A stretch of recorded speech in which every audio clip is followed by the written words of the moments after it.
ኤስኤቲ ወይንም ስኮላስቲክ አፕቲቲዩድ ቴስት የሚባለው በዩኒቨርሲቲ መግቢያ ፈተናዎች ማትሪክን ጨምሮ ማለት ነው የሚሰጥ ፈተና ነው። በአጠቃላይ ምን ያህል ጥያቄ እንደሚመጣ፣ ስንት ሰዓት እንደሚሰጣችሁ፣ እንደዚሁም ደግሞ ከማትስና ከእንግሊሽ ፓርቶቹ የሚመጡ ጥያቄዎችን አንድ ባንድ አሳያችኋለሁ ማለት ነው። ይህንን ቪዲዮ ለምታውቋቸው ተማሪዎች በሙሉ ሼር አድርጉላቸው፣ ሊጠቅማቸው ይችላል። ፎሎ እና ላይክ አድርጉ። ይመቻችሁ። እሺ በመጀመሪያ ኤስኤቲ የምንለው በዋነኝነት ከማትስና ከእንግሊሽ የተዋቀረ ፈተና ነው። አንድ ስታንዳርድ የተባለ ኤስኤቲ በተለይም ደግሞ ማትሪክ ላይ ከሚመጣ ስታንዳርድ የተወሰደ ነው። ይሄ ስታቲስቲክስ ማለት ነው። በአጠቃላይ ወደ 60 ጥያቄዎችን ኮንቴን ያደርጋል። ከ60 ጥያቄዎች ውስጥ ብዙውን ጊዜ ማለት ነው ከ1 እስከ 35 የሚሆኑት የእንግሊሽ ጥያቄዎች ናቸው። የእንግሊሽ ጥያቄዎች 58.3 አካባቢ ፐርሰንቱን ይይዛሉ ማለት ነው። የማትስ ጥያቄዎች ደግሞ በአብዛኛው ከ36 እስከ 60 የሚሰጧቸው ናቸው። ወደ 25 ጥያቄዎች ይሆናሉ። 41.7% ይይዛሉ ማለት ነው። ምን አይነት ጥያቄዎች እንደሚመጡ ከስር እናያለን። ዲፊካልቲ ሌቭላቸውን ቼክ በምናደርግበት ጊዜ ደግሞ ወደ 30% የሚሆነው በጣም ቀላል የሆኑ ጥያቄዎች ናቸው። በሎጂክ ሁላ የሚሰሩ ናቸው። ወደ 40% ሚዲየም ሌቭል ጥያቄዎች እና ወደ 30% ደግሞ ትንሽ ጠጠር ያሉ ጥያቄዎች ያጋጥሟቸዋል ማለት ነው። ሌላው ጀነራል ኩዌስችን ስታቲስቲክሱን በምናይበት ጊዜ ደግሞ 60 ጥያቄ ነው የሚሰጣቸው በአብዛኛው። አንዳንዴ 65 ያደርጉታል፣ አንዳንዴ 55ም ሊያደርጉት ይችላሉ። በአብዛኛው 2 ሰዓት የሚሰጣቸው ይሆናል ማለት ነው። 2 ተኩል ሊሰጣቸው ይችላል፣ በተለይም ደግሞ የትምህርት ቤት ሞዴሎች ላይ። ወደ እንግሊሽና ወደ ማትስ ፓርቱ ደግሞ እንምጣ። በዋነኝነት እንግሊሽና ማትስ ነው ብያቸዋለሁ። እንግሊሽ ላይ ምን ቶፒኮች ላይ ፎከስ ያደረገ ነው የሚለውን እኔ እንግሊሽ ላይ መጀመሪያ ሪዲንግ ኮምፕሬሄንሽን አለ። ይሄ ፓራግራፍ ተሰጥቷቸው ሊሆን ይችላል፣ አጫጭር ንባቦች ተሰጥቷቸው ሊሆን ይችላል። እነሱም ማንበብ የመሳሰሉትን ነገሮች ይይዛል። ቮካቡላሪያችሁን ቼክ የምትደረጉበት ፓርት አለ። በተለይም ደግሞ ያው አዳዲስ ወርዶች ነው በአብዛኛው ኤስኤቲ ላይ የሚያጋጥሟችሁ፣ ግን እነሱን ወርዶች ከኮንቴክስት አንፃር እንዴት ነው የምትፈቱት፣ ከፊት ለፊታቸው ካለው ሴንቴንስ ሊሆን ይችላል። እንደዚህ አይነት ነገሮች ያጋጥሟቸዋል።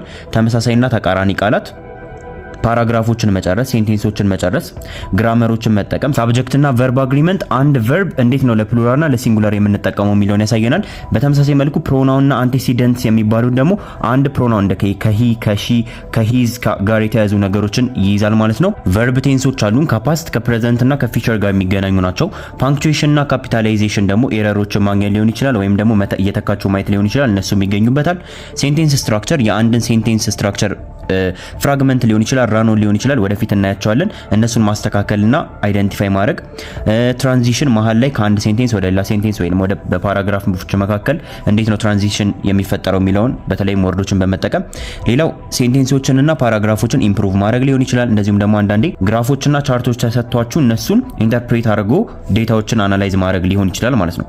ወደ ማትስ ፓርቱ ስንሄድ ደግሞ በዋነኝነት እነዚህን ትጠይቃላችሁ። የመጀመሪያው ፕሮብሌም ሶልቪንግ እና ዴታ አናላይዝ ስኪላችሁ የሚፈትኑ ናቸው። እነዚህ ከሬሾ ጋር፣ ከሬቶች ጋር፣ ከፕሮፖርሽናሊቲ ጋር የተያዙ ጥያቄዎችን፣ ከፐርሰንቴጆች ጋር የተያዙ ጥያቄዎችን፣ ሚን፣ ሚዲያን፣ ሞድ፣ እነዚህ ፕሮባቢሊቲ ከመሳሰሉ ግራፎችን ማንበብ፣ ቴብሎችን ማንበብ የመሳሰሉ ጥያቄዎች ይሰጣቸዋል።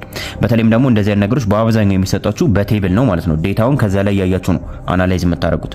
ጂኦሜትሪ ላይ ስንሄድ ደግሞ ከቅርጾች ጋርና ከአንግሎች ጋር፣ ሼፖች ጋር የተያዙ ነገሮች ይሰጣቸዋል ማለት ነው። ኮኦርዲኔት ጂኦሜትሪ፣ ኤሪያ፣ ቮሊዩም፣ ትሪጎኖሜትሪ የመሳሰሉ ጥያቄዎችን ኤክስፔክት ማድረግ አለባችሁ።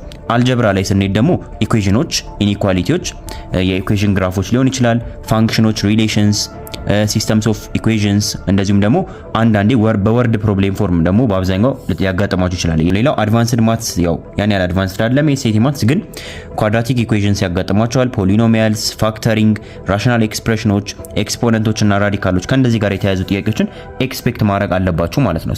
ይሄ ጀነራል የሆነ ኦቨርቪው ነው።